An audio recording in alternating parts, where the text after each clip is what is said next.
Hey toy fans, TayRayGun here. Hey, this F1 racer, it's got a lot of parts. It's a big build, almost the scale of a G.I. Joe classified figure, and it's got a ton of accessories. But does it have the clutch power to keep this set together and to make it an awesome racing fan impact? Stay tuned and watch. Raygun's Legos, bricks and toys.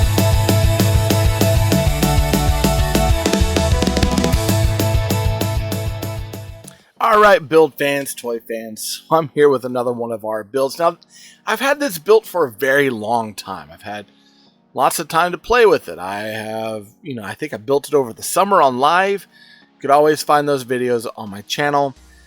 But this is one of those that I don't know why I kept holding off to review it, but I need to. It's actually, if you are looking at it and you're like, hey, this is not bad, I've got the affiliate link in my show notes.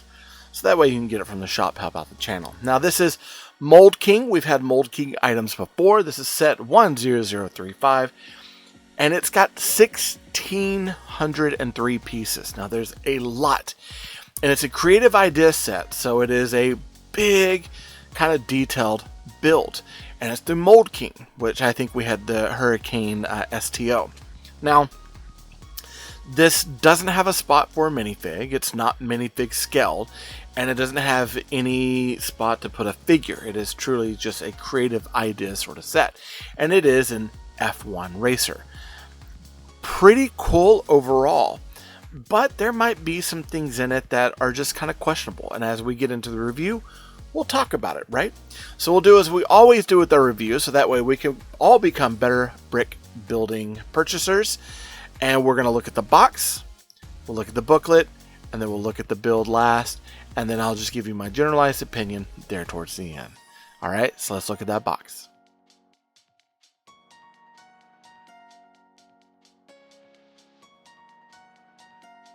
Alright, so this of course is the creative idea number F150 race, or F1 racer, 1,603 pieces, so quite a lot of pieces in there. Now, this set is considered 14 up, and I would definitely suggest 14 and up. There's some build techniques that I could see younger ones being absolutely frustrated by. Now, this set, as far as itself, like the box is huge, I'm going to go ahead and tell you. And we're getting a lot of pieces for a pretty decent price. So, that's something to kind of keep in mind, is that this is a huge, detailed build. And it's not something that's kind of for the faint of heart or a kid that's going to kind of get into it and then kind of get out of it and not want to go back. You kind of need to keep the pace and keep going, otherwise you're going to really lose on where you're at. There's some technical aspects to it as well, but the box comes first. Now in the box we get the display of the racer, we get a light, we get a service cart, some wheels with a display stand for it, a dolly with more wheels, and a couple of flags here. Now, on the top we get that creative idea by Mould King, and we get a picture of it. Gives us a good idea of the size. So this thing is 16.8 centimeters wide, 37.4 centimeters deep, and 8.8 centimeters tall. It's pretty big, guys. On the side, if we can see it here, we do get that traffic light, we get the wheels. Let's kind of go to the back and look at it here. We get a picture of the racer. It does go forward and backwards, so it's just free rolling wheels. It does have a figure that, or like a buildable figure inside that you can turn, that turns the wheels, so it does have some technical aspect to it. We get, of course, another isometric view of the vehicle with all the accessories here that kind of go with it. You get to see that this thing pops up.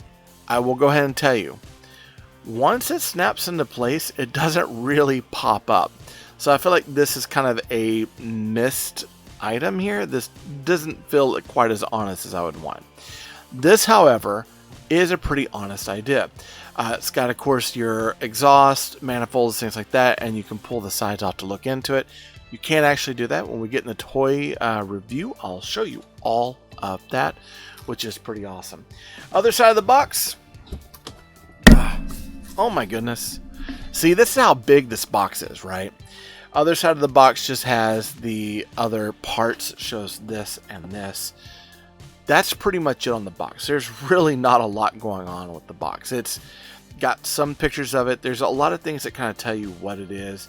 Gives you the size, but only in metric, not in standard.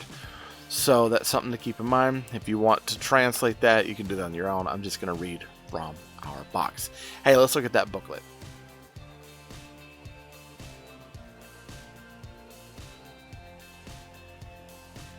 So we do get this booklet, and it is a fairly thick booklet. It has over, let's see, 123 pages here.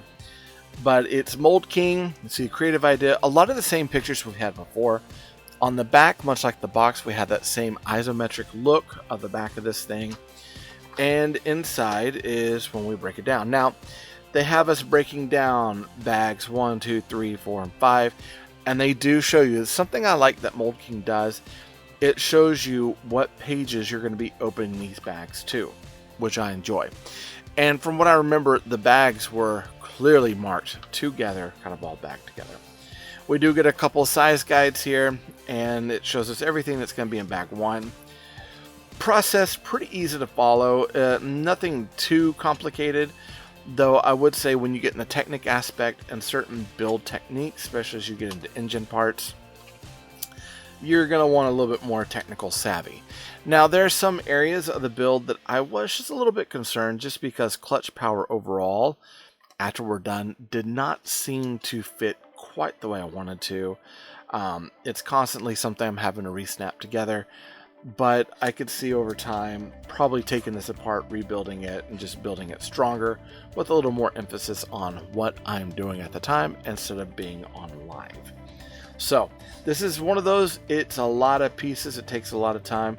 This would be a really good concentration piece to build off of. So this is pretty cool. It does come with stickers, something to keep in mind, but you do pretty much most of your stickers at the very end, and it walks you through how to do it. But I will say, having this here, where we don't get to see a lot of the sticker placement, like we get some on one side, some on the back, but all the stickers, I feel like this would have benefited having the stickers being applied as we built it. Might have made things a little bit smoother in the long run. Let's look at that build.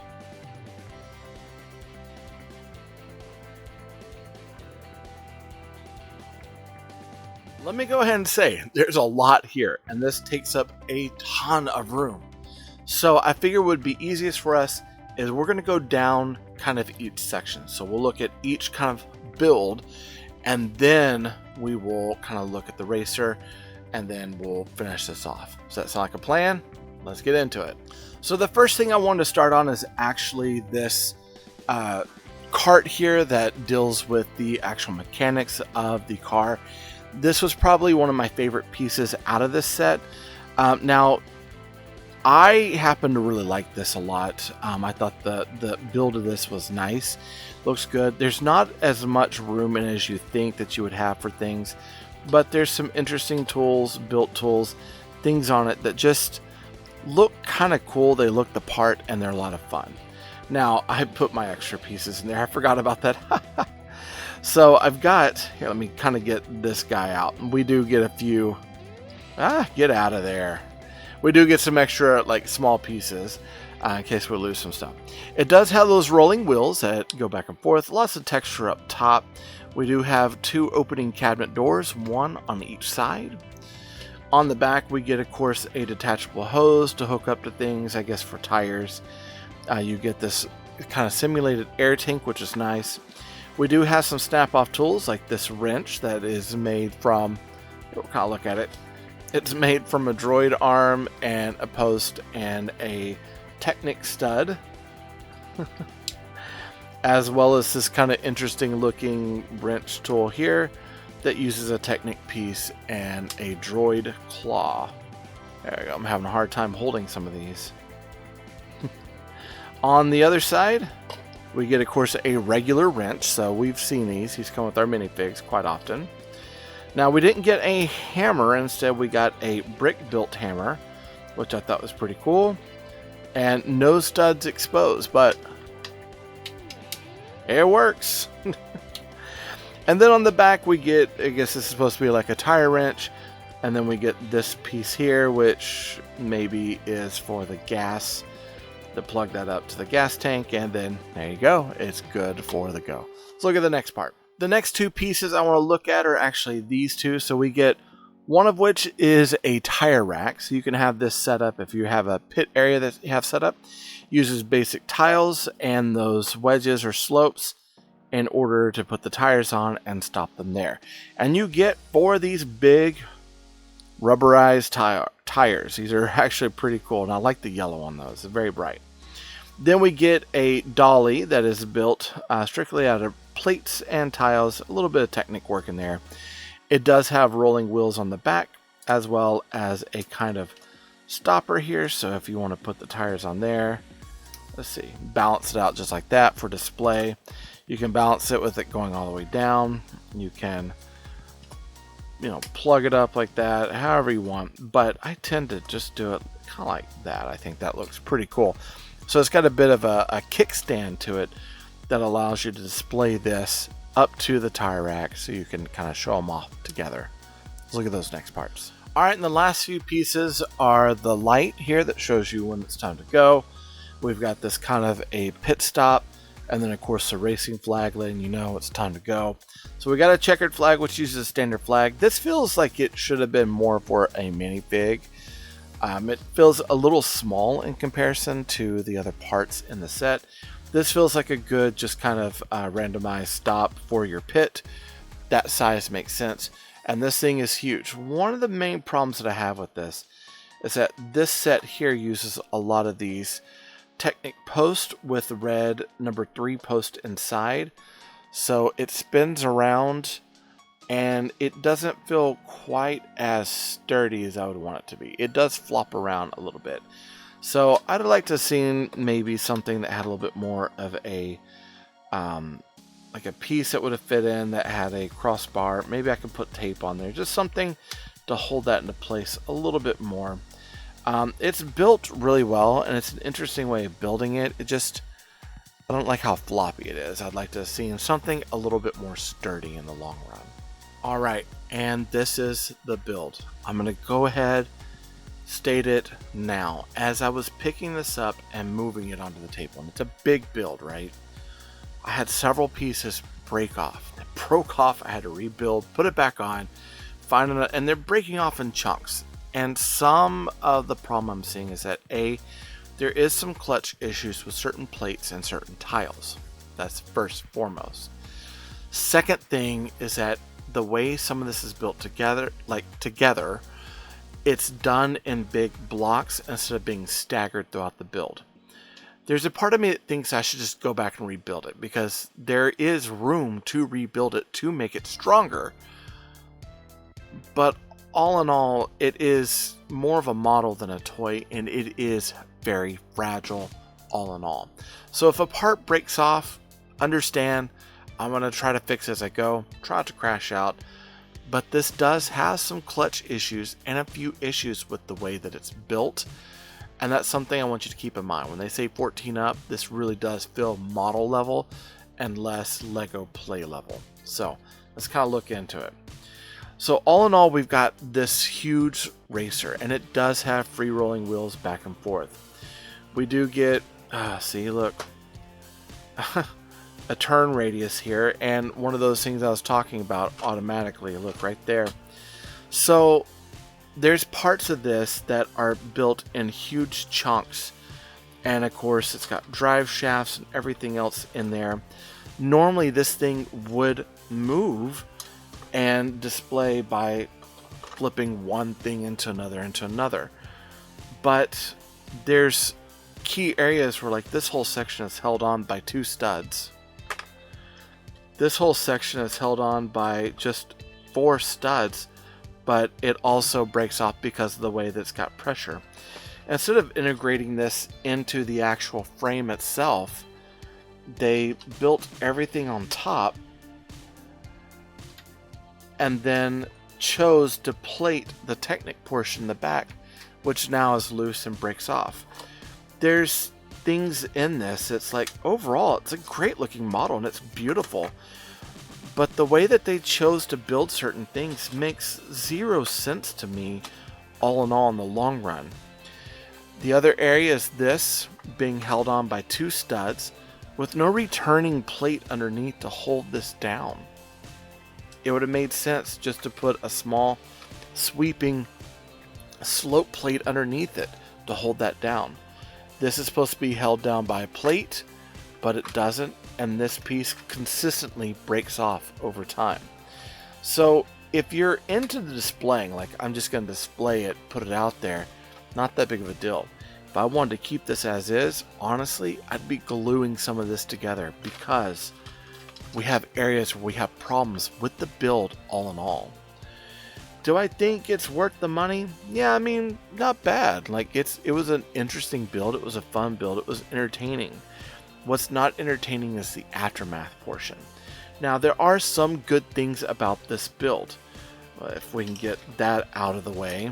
So like this ties into the entire chassis. Now that has to be rebuilt in order to get it back in. And then these consistently break off as well. So that's something to keep in mind. And held on underneath by 1 stud. One key thing that I think is amazing though is that we've got a ton of detail. Now these are held on by 1 plate here. We do have a little bit of separation in our plates here. Instead of having something that goes across to hold this together, they opted on having something by itself, so you get this weird sort of flex on the end. But it makes up for a lot of this engine detail in here, which looks amazing. It looks really, really good. Going on to the back, if we can get there without destroying everything. We get some really good, beautiful detail back here, but much like anything else, you pick it up and you're going to lose a lot of these, because they're being held on with 1 stud and nothing is being reinforced in certain areas. That is problematic for me, to say the least. Of course, we get another repeated engine detail over there, which makes up for a lot of it. But again, if you're wanting this to hold together, you're really going to have to focus on really pressing these things down and possibly gluing, craggling, which seems like such a dirty word in my vocabulary, but that might be the only way to get some of this stuff to really hold the way it needs to hold. And comes the last portion of this, which is my final opinion. I'm always good with getting a good set for a cheap price. Like, I am totally fine with that. In Mould King, I've got multiple sets of Mould Kings. I got 3 boats, I've got 2 docks, I've got a car with a display, I've got this beast here. But this beast here is truly that, it is a beast. It was a fun build. I will probably be ripping this thing apart and rebuilding it, which I'm okay with. But I will go ahead and say it is aggravating to touch, knowing that this thing is going to fall apart. There seems to be a lot of emphasis on the accessories, which is great. But we seem to miss the building principles, those basic things that make a build good, with the actual build itself. And that's the part that's so aggravating. Could I, in my honest opinion, suggest this out to people?